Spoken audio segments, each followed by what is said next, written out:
Gift Biz Unwrapped, episode 53. It's not always about ability. It's oftentimes about mindset.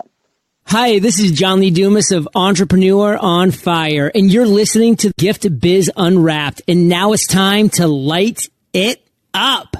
Welcome to Gift Biz Unwrapped, your source for industry-specific insights and advice to develop and grow your business. And now, here's your host, Sue Monheit. Hi there, I'm Sue, and welcome to the Gift Biz Unwrapped podcast. Whether you own a brick and mortar store, sell online, or are just getting started, you'll discover new insight to gain traction and to grow your business. And today, I am so excited to introduce you to Jane Mosbacher Morris. Jane is the founder of To The Market, a socially inspired business that economically empowers vulnerable women through artisan enterprise. They work with over 25 co-ops in over 25 countries to design, source, and sell raw materials and finished products. These products range from home goods and jewelry to bags and baby gifts. They've been featured in magazines such as Elle, Glamour, People, StyleWatch, Good Housekeeping, and Yoga Journal, to name a few. To The Market recently launched its first exclusive wholesale line. This allows retailers to purchase wholesale products directly through To The Market. Wow, Jane, you have a lot going on. We really do. It's exciting. Thanks for having me. Is there anything you'd like to add to that intro before we get started? I think that was a beautiful summary. Thank you. Perfect. As our listeners know, we like to revolve the conversation around the life of a motivational candle. The candle gives us a little bit of a more indirect look into you and also shines the light on you while you share your stories and experiences. So are you ready to light it up, Jane? Let's do it. All right. Let's start with this candle. Let's envision what this looks like for you, your perfect motivational candle. What color is it, and what would be the quote on your candle? My motivational candle would be white, and my motivational quote would be, "All our dreams can come true if we have the courage to pursue them," which was said by Walt Disney, who is my major inspiration. And so how did you apply this to your life? What was your dream that you wanted to come true? There have been a lot of dreams that I have had interest in pursuing and have been able to pursue them at different chapters of my life. At this stage, my dream was creating a way to economically empower vulnerable women through artisan enterprise. And that really came to fruition through the creation of To The Market, the business that we're talking about today. What I love about Disney's quote is that it really is about your mindset when you're pursuing your dream. And I love that he says, if we have the courage to pursue them, because it's not always about ability. It's oftentimes about mindset.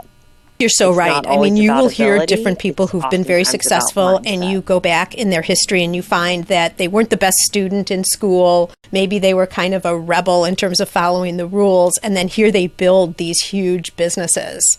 So it really is, it's passion, commitment, and like you said, determination in the dream, following the dream. Absolutely. For sure. All right, so To The Market is really interesting. It's a less traditional type business than many of the types of businesses we've had on the podcast. So I'd love for you to take us back to that very first time. How did you get the idea of To The Market? Well, I started my career at the U.S. State Department in Washington, D.C., and my work at the department really exposed me to many of the conditions in which women and girls were living overseas. And I really began to see how little control many women had over their life, and was really tracing a lot of that lack of control to having no control over their finances.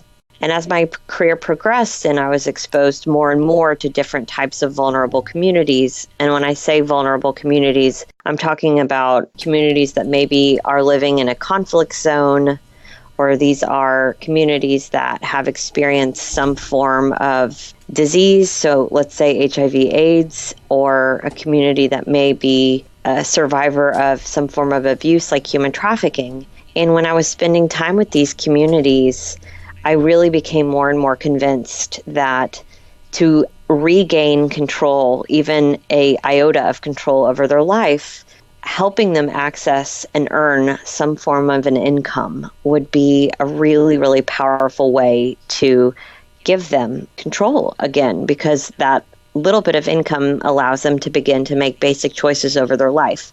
Things like, what do I want to eat today? Where do I want to live? But I wasn't sure how I was going to make that happen until I was working almost exclusively on fighting human trafficking and ended up visiting 2 cooperatives in Calcutta, India, that were employing human trafficking survivors as artisans. And one of these co-ops was making sari blankets and scarves, and another was making organic cotton bags. And I was so taken by the concept that these human trafficking survivors were being served in a totally different way. They were being served by job creation. And it was really at that moment that it sort of clicked to me that I wanted to help connect these artisan cooperatives around the world that are employing these vulnerable women to Western buyers and consumers, so that Western buyers and consumers can make purchases with impact, and these artisans on the ground can pursue a meaningful and restorative work life that helps them reconnect with their sense of dignity. I love that you use the word restorative. I mean, that really makes sense to me, because here they've been through horrible and terrible times, and instead of just giving handouts to help them with their lifestyle, you're giving them skills with their craft, but then a channel for them to feel respected and valued and to just bring back the appreciation of life because they're doing something that's meaningful. Absolutely. I think that the social services, which is sort of the things that we think of like immediate housing and food, are really important in the short term, but it's not sustainable to provide that type of support, nor do the survivors want that type of support for the duration of their life. And so there really has to be some type of transition. And I love the idea that you can have immediate response to difficulty through social services, but then you can transition these communities to another form of service, which is through artisan enterprise. And now, how long have you been doing To the Market from the conception and actual start with the first group to this point? How many years has it been so far? To the Market formally launched in November of 2014. So really, we're only about a year and 4 months old. Okay. And so with some of these artisans that you are now employing, we'll get into the little bit more of the structure or something later, but are you seeing that it's sustainable? In other words, they're not just starting, but they're continuing to do it up to this point. Well, one of the important parts of our model is that we only partner with cooperatives that are actually already in existence. So we felt like we could have a bigger impact if we were partnering with existing artisan groups and helping to scale those groups rather than finding individual artisans and helping them to organize. And the reason we made that decision was that there are so many cooperatives of women working together already out there that need assistance that we felt like our network could be more impactful for existing cooperatives in helping the time of identifying specific individuals and trying to encourage them to work together. That makes sense, because if there are so many out there already, you're duplicating efforts of something that's already out there. Exactly. Yeah. I would also guess that just the ability then to ensure that you're going to be providing the products that you're promising people, you're more able to do that because you have somebody already working with these cooperatives. So you know that the product flow is more likely to come. That's a great point. It's really important to us to have a very strong sense for the quality and the production capacity of the co-ops that we're working with. And so we have a system through which we work with these cooperatives where we start with a very low risk relationship and move as they prove themselves out into dynamics where they have more sales volume, and we work with them on potentially bigger accounts. All right, so a lot of our listeners, Jane, are people that are just starting out, thinking of developing something. And so although what you're doing is very different than what some other people will do, walk us through a little bit. Okay, you already had linkage and an understanding that there was a need out there when you were working with the State Department, and then the whole human trafficking in Calcutta. What happened after that? And how did you get to the point where you could identify where these cooperatives were and that you actually structured it into a business? Well, I think something that I'm really glad that I did. And I encourage anyone who's thinking about starting a business or a nonprofit or any sort of project to do is I really had an idea in my head and in my heart about wanting to create this economic opportunity for these women, but I wasn't sure how. And what I'm glad I didn't do is jump into something that was sort of half-baked. I really took time to study different models of how to work with communities. I really took time to understand what people were already doing, so I wasn't duplicating efforts, as you mentioned earlier. And the folks that were already working in this space in some form, I talked to as many people as I could. And I asked them about what was working for them, what wasn't working. If they were me, what do they wish they could have changed if they started over? And that was so helpful for me in refining what our model was going to look like. I then took that information, which I also think is a really helpful exercise, and I compared that information about what the space I wanted to work in looked like, and I compared that to what I felt like my personal strengths were. And it was really the overlap of where I felt like there was a need in the space I wanted to work in that overlapped with a strength that I already had, that I felt like there's a good fit. Because there's certainly plenty of gaps in areas that I'm passionate about that I'm just not the right person to work on those issues. But I really felt like when I did the due diligence process of understanding the space and then I compared it to what I really believed my strengths were, it became clear where I needed to plug in and where I could plug in effectively. And that's really how the to the market model was born, is looking at what do these artisan co-ops need to scale? What does the retail industry need to source social impact goods? And what does my network look like? What does my strengths look like? And that really helped to define to the market's model. I love that you say this, and there's a couple of things that I want to point out for Gift Biz listeners. First off is you didn't just jump right in. You really took your time, stepped back, and analyzed everything. First, understanding what was already out there, learning from people who are already doing what you're trying to do. There is absolutely no reason why people have to reinvent the wheel. But then you overlaid that, and I think I would say twofold, Jane. I mean, you overlaid that onto what are your personal strengths, because then that's somewhat of a point of differentiation because it's something that you really know how to do. Also, if it's your strength, it's something that you enjoy doing. And I think that's something that often as we're starting companies, we forget about, because you want to make sure that you look at the life you will be living, that's your dream, and make sure that you really want to live that life, that you really like it. You know, you like what you're creating. Heard the quote just recently that don't put your ladder up against the wrong building and start climbing. Don't get to the top and see that your ladder should have been on another building, you know? So you were lucky because you really understood, you know, from your prior experience, what you were getting into, and then you did a lot of research first. It's such a great point about really waiting and not climbing the ladder on the wrong building.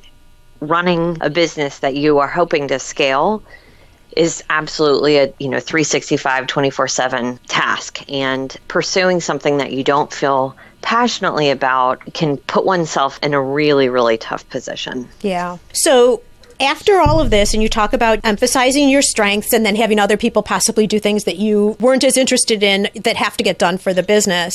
But as you're setting up the business and you see everything, you analyze what you're going to be doing, what's your point of differentiation, in other words, to the market versus what the other businesses that you were researching who did similar things? How have you made yourself different? Well, one primary differentiation is our focus. So we are the only socially inspired business that I am aware of that exclusively focuses on highly vulnerable women. So I think that in itself, we're looking at a very specific community, which is unique, but unfortunately that community is very big. So there is no shortage of cooperatives and communities that we are able to partner with. So that's one point of differentiation, because I think other organizations, which I'm a huge fan of and think their work is incredibly important, may have a slightly different focus. So they might be focused on just poverty alleviation writ large, or they might be focused on women's economic empowerment writ large, or maybe they just have one community that they're focused on. So they only work with human trafficking survivors, or they're only working with women with HIV/AIDS. Mm-hmm. We really felt like when I went through this due diligence process of talking to existing organizations that were working with artisans, I really felt strongly that the co-ops that were working with HIV/AIDS had the very same struggles that the co-ops working with war widows and refugees had. And that really encouraged me to feel like I could work with all of those communities and offer the same types of opportunities and resources, and feel confident that the services we were providing to these co-ops, which is a part of our model, is helping to grow them from a management and a professional standpoint. I felt like the services we were providing were going to be valuable to many different types of co-ops within that sort of vulnerable space. That's a major point of differentiation. I would say a second major point of differentiation is because we have a narrow yet broad focus, narrow in that we're working with vulnerable communities, but broad in that we are able to work with co-ops from around the world because unfortunately these communities exist so many places. We have so many different types of products within our network. What I think is really special is that if we have a client that comes to us and says, I would really love your help in sourcing a social impact or a social good collection for my store or for my brand, we're able to say, great, we can help you source everything from upcycled metal in Haiti to really intricate embroidery in Pakistan. And what's nice from an operational standpoint for the store or for the retailer or indie designer is that they're working with one purchase order. They're working with one vendor, us, and we're able to provide them all of these different types of products and different types of aesthetics, which I think is a little different from many of the groups that may have a very specific regional focus and therefore a sort of aesthetic focus. Sure, that makes sense. Was that the precursor to the whole wholesale department? Well, we launched in November 2014 as an online store. Right. And we also had pop-up shops that we were doing as an aside. But I was really surprised by the number of museum stores and retailers that came to us and asked if we would be willing to wholesale product to them. And the truth was, at that point, we weren't really prepared to. It wasn't part of our original thinking. But as I reflected more on our model, I felt like that was a really great opportunity for us to be able to expand into that wholesale space. And so at the end of 2015, we began to roll out our custom sourcing and our wholesaling effort, which included not only a catalog of raw materials that indie designers and brands could look at if they're interested in sourcing organic cotton or, again, upcycled metal or certain types of beads, everything from developing that catalog to creating a wholesale line sheet, which we are able to wholesale to retailers. And so I know the wholesale is up and running now, but are you still in development a little bit? Because it's still very, very new.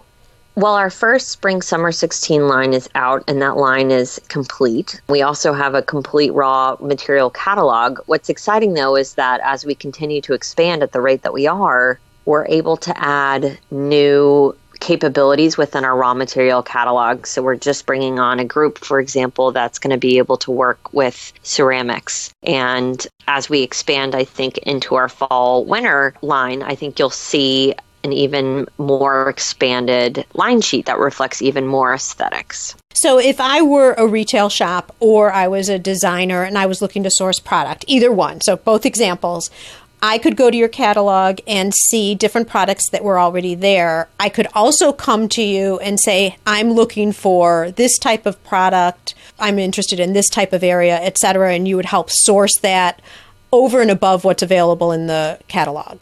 Yes, we can help source that, and we can also help design and source something custom. So it feels like there's a big shift towards people wanting to differentiate their products, which I completely understand as the retail space becomes more and more competitive. And what's nice about working with us at this stage is that we're able to do small batch collaborations where oftentimes the custom minimum is compared to the rest of the industry. And so sometimes people can say, gosh, I love this coaster set or this basket set that you're making. I would love to make it exclusive. Would you be willing to do it in these colorways? And we can turn around and say yes, and it's only going to be X minimum number of units. And usually that number of units is significantly lower than what they would be facing if they were were trying to start a relationship with a cooperative right off the bat. Because what's great about working with us is the fact that we work with these co-ops day in and day out on so many different distribution channels that we're able to really work with them in a unique way because they know that they have a long-term relationship with us that's pretty comprehensive. Right. And I think, this opens up so much more opportunity too, both for you and for people who are artisans or even shops that are going after the corporate environment. Because nowadays, a lot of people like to give welcome gifts or speaker appreciation gifts or company appreciation at the end of the year type gifts, all those types of things. And never before have they really been able to look at a fair trade option because they want it customized. They want their logo on it or they want it in their company colors. So this just opens up a whole new market for you. It really does. And what's great is that the corporate gifting piece has really taken off very quickly. So we've been able to do everything from speaker gifts for the American Red Cross to bags for Harvard Law, for Georgetown. We can do logoed bags. We can do custom colorways to reflect a brand or a school or whatever it may be on different types of accessories and jewelry. And I think people are really excited about having ethical gifting options through to the market. I really agree with you. All right, so let's talk a little bit. This has all been happy and nice, and the growth of the business and all of that. Can you bring us to a point where there was a struggle? There was something happening that you did not anticipate or something kind of stalled the process along the way. What was a story like that and how did you overcome? It's hard to think of a specific story. I will say that I think starting a business can often feel like signing yourself up for a constant stream of rejection. And I think that that's something that isn't talked about a lot in articles talking about the excitement of entrepreneurship and being your own boss. If you're constantly pitching and if industry standards in almost anything is getting a yes less than 10% of the time, and that goes from everything from pitching press to pitching stores to pitching investors. We haven't pitched investors yet, but I know that a lot of people do. If you're going to get a no 9 times out of 10, if not more, that's a lot of rejection. And I think it's been an interesting process for me, and I would imagine that your listeners are, if they're listening, they're wanting to improve their business. They're probably pretty motivated individuals, and they may be in a position where prior to starting a business, they haven't faced a lot of rejection. I can certainly attest to the fact that I'm a high achiever. I work really, really hard. I push myself really, really hard. And because of that, I generally have been successful at the things that I've put my mind toward. And not to say that rejection means you're not successful, but given the amount that you have to pitch your idea and your product and your concept, it's inevitable that you're going to face a lot of rejection. And that's been such a great but difficult learning process for me, is being comfortable with the fact that most people are going to tell me no. And so how do you do that? You get off the phone or you've pitched to somebody and they're not going to be interested. How do you respond and get back on the horse, if you will, and go and approach the next person with as much optimism and motivation that you had before? I think it gets easier over time. I remember my first big box retailer we pitched came back with a not right now. So that door is still open, but I was pretty crushed. I really had it in my head that I thought it was a slam dunk. And I remember almost tearing up and calling my husband, who's also an entrepreneur. And he really, he reminded me that each no means that you're, one step closer to a yes. And statistically, that's right. So I think it's just a function of putting yourself out again and again and again, and knowing that eventually things are going to begin to gel. Some of it is a numbers game and a function of persistence. Another part of it is, of course, which I think is very challenging but important, is knowing that it's not personal. And it feels very personal because it's your business. But when I think about how often I have to tell artisan groups that want to work with us no, and how it has nothing to do with the founder, has nothing to do with the artisans themselves. I have nothing against them. In fact, I wish them all of the best. I think of how I communicate a no to others and how that's in no way a judgment on them. And that makes me feel better when I hear no's, because it reminds me that they're really not telling me as an individual no because we don't like you. That's interesting that you're working on both sides of the fence, really. Yeah. You probably give nicer no's because you know how it feels when you get a no. I'd like to say I give nicer no's, but I'm also proud of the fact that I tell people no. So one of the things that I really continue to struggle with, just because I just find it to be so impolite, is just people interacting with you and then sort of going silent. So I totally get it if someone's just going to not respond to an email, like a blind email that you've never met them. You send them a cold call, a cold email, and you don't hear back. I think that's fine. I think it's nice if you can say no, thank you, but if not, I understand. But what I still really struggle with is when you interact with someone and then instead of saying thank you, but no, thank you, they just sort of go cold on you. And to me, I feel like that's not a great way to treat people. And so we really make sure to communicate whether we feel like it's going to work to have a partnership with this group or not. I'm really glad you said that.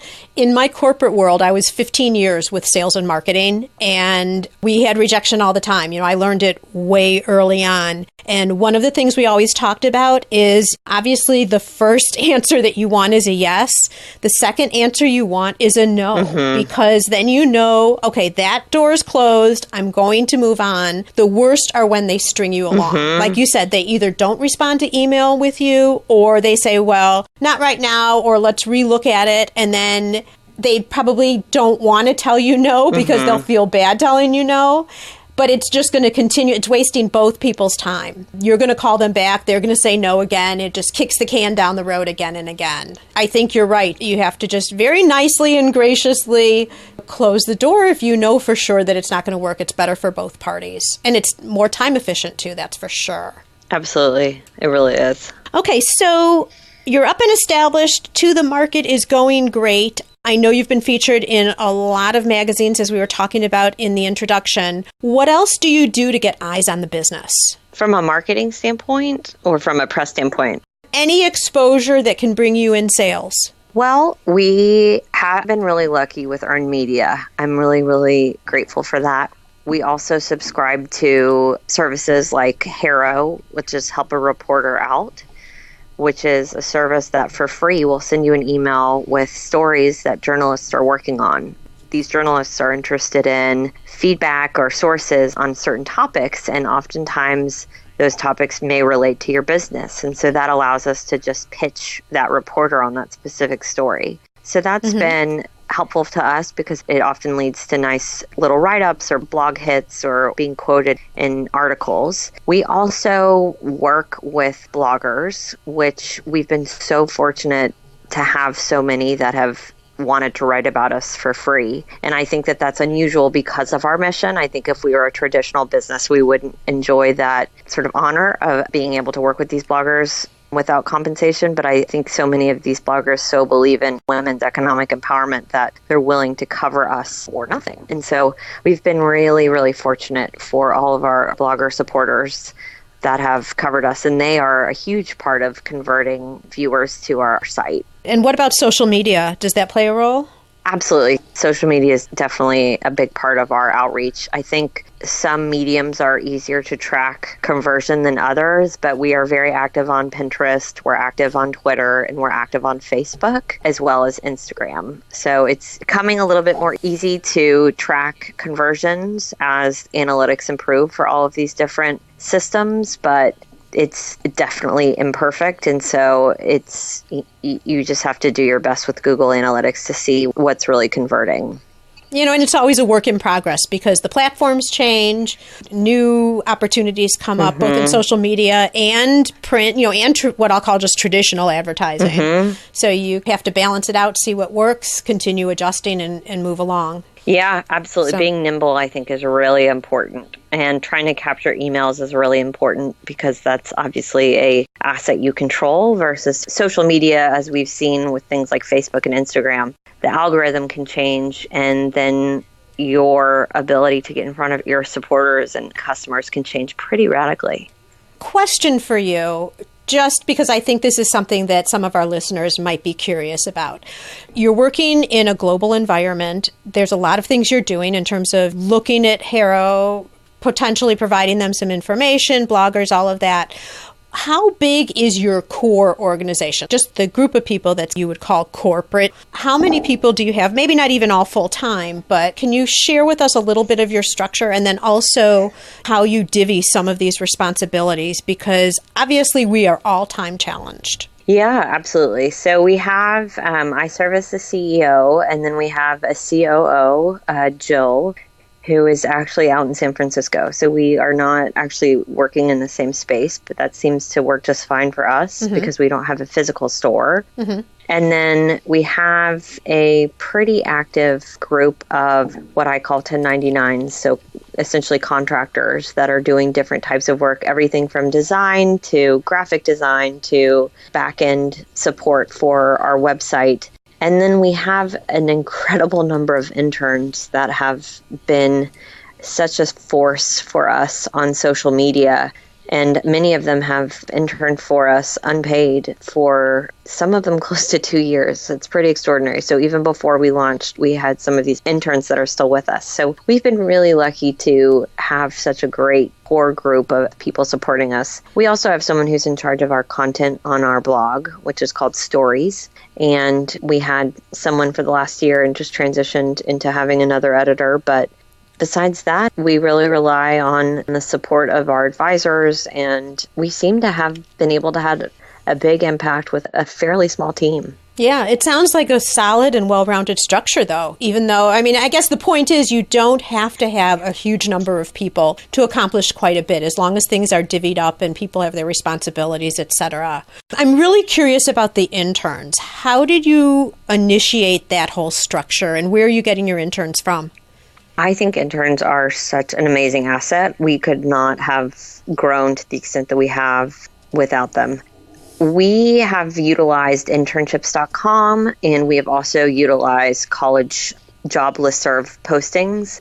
And those seem to have served us very well. We are very clear about what our expectations are, what the hours are, what we're looking for.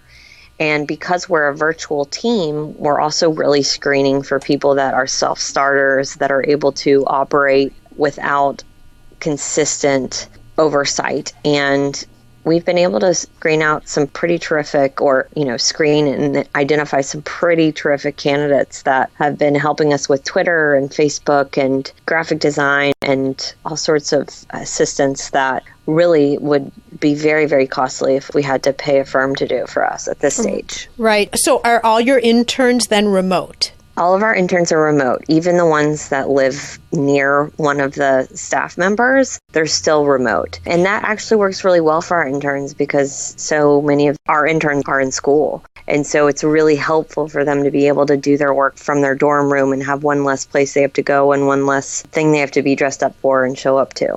And then you said that you're very clear about the hours, et cetera. Are there specific hours in the day they need to work or hours they need to put in based on projects? So is it more hour driven or is it more project result driven? It's project driven. Yeah. I was an intern for ages in both high school and college and always sort of hated the idea that I was being measured on input versus output. And really, I hate that concept, period. So really, we're very, very output driven. So if somebody is able to write a blog post that I think is beautifully crafted and they're able to do it in 30 minutes, then great for them. If it takes them 8 hours, that's fine too. As long as they are hitting their objectives and staying on top of their work, and if they can't stay on top of it, they're communicating that to us in advance so we're able to task that out to somebody else, then we're in a good place. Very interesting. I'd love to dive more into that, but I don't think time's going to allow. But let me just ask real quickly. So you have a structured program for your interns. They apply based on specific tasks you need accomplished, and then you probably have a work process that's documented, in terms of reviews and additional work or however that works. But you have some type of a structure. You don't just bring somebody on and kind of freewheel it. Yeah, I mean, I feel like unless you have a specific task that needs to be accomplished, having an intern or a volunteer can sometimes be more time consuming to manage than beneficial if you don't have a specific task that you feel like they can accomplish. And so we definitely only bring on folks that we feel like are able to accomplish those objectives that we've set forth. When people do join us, we ask them to set objectives for their internship so they feel like they have specific goals that they're trying to hit. So for example, if an intern is coming on and they are going to be in charge of Pinterest, we tell them to look at where they are when they start managing our Pinterest board, where our followers are, how many repins are we getting a day, and we ask them to track that and set a goal. How many new followers do you want to try to add to our board each month? How much of an increase do you want to try to create in activity for repinning, et cetera? So we want them to set specific goals. We also want to hear from them, what do you want to try to accomplish in the time that you're with us that will be beneficial for your future career? Because I want to feel like they are gaining something very specific from spending time with us as well, especially because we're not able to pay. Right. No, that was very helpful, Jane. I appreciate it. Just in terms of the structure, it's great information for all of us. We're going to go now into our reflection section. This is a look at you and what has helped you to be successful personally and also to the market. What has made you successful along the way? If you were to identify a personal trait that you have that you've just kind of known you've had all your life, that you've really called upon to be successful, what would that be? I would say I am doggedly persistent. It's very hard to discourage me, and I tend to be encouraged by discouragement, if that makes sense. Oh, that's interesting. Yeah. So when people tell me no, it makes me angry, and then it makes me determined once I sort of get past that frustration. So you're going to prove them no, not no. Oh, of course. Yeah. Oh, definitely. Let me prove to you why it's not no. Oh, no question. I mean, I am fueled by my love for what I do, but I also believe in it fiercely. And when someone doesn't see that vision, assuming that I feel like I think needs to be on board with what we're doing, I think appropriate, but also somewhat shameless in helping them understand why there is value to what we're creating and what we're building. All right. And what tool do you use either in your workday or what do you do off hours just to stay balanced or to be productive in your life? There is a tool that I swear by for email called Boomerang. And it is a plugin that I think is for Gmail, and I think they may have it on other types of email servers now, but it started on Gmail. And it allows you to, when you send a message or you receive a message, you are able to reschedule it to pop up at the top of your inbox at a certain time. And you can also specify if someone doesn't respond to this email, pop it back up to the top of my inbox. So for example, because I do so much pitching and I am trying to get in front of people all the time, I will often email people and ask for their help or ask if we can meet. And I will schedule a boomerang that if someone doesn't respond to that email within a week, it'll pop up to the top of my inbox, and that will then remind me to check in with them. It's been an incredible tool in helping to ensure that things don't fall through the cracks. I have Boomerang and I forget to use it sometimes. And then when I do use it, I'm so glad I have it. So you're motivating me to really focus on that a little bit more. I swear by it. I just think it is a gift from the gods. Everyone talks about now getting to email zero, right? Inbox zero, the end of every day. And sometimes that's not possible, but Boomerang can really help you with that. You know, there's something that you need to save. You don't really want to put it in a file folder. Mm-hmm. And when you boomerang it, it actually leaves your inbox and just miraculously reappears later whenever you tell it to. All right. So I'm motivated to use that more now just because of what you said. All right. And on the book end or just, continual learning, is there something that you've read lately that you think our listeners could find value in? I constantly look to Inc.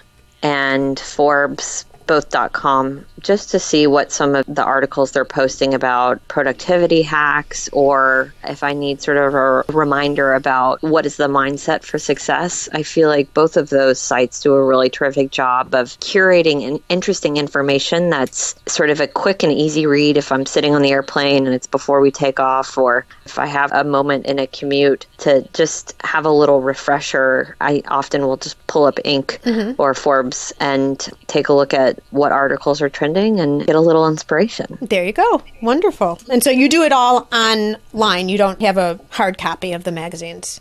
Yeah, I'll just pull up what they have online. Yeah.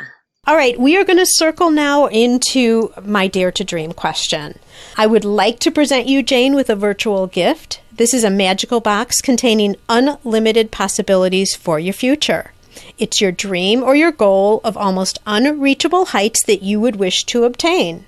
Please accept this gift and open it in our presence. What is inside your box? I love that gift. That sounds like an amazing gift. I would love to open this magical gift and find that To The Market is the go-to source for ethical gifting and for ethical sourcing of raw materials and goods. And I think you are well on your way to having that happen. And I love the fact of how thoughtful and prepared and structured your whole approach has been for To The Market. And so you're clearly set up for success. So I think that this dream is well on its way, as I said. On the show notes page, Gift Biz listeners, you know that I'm going to be putting all the different contact information that Jane has shared with me before the interview. But for people who might be in the car or walking their dog or something like that, what would be the two main places that you would suggest our listeners go and want to see anything more? The first would be tothemarket.com, which is TOTHEMARKET.com. And that's where you can see a number of the different co-ops that we work with, as well as download our existing line sheet and our raw materials catalog. And the second place I would suggest looking is just popping over to our Facebook page. Our symbol for finding us on Facebook is actually Let's Go TTM.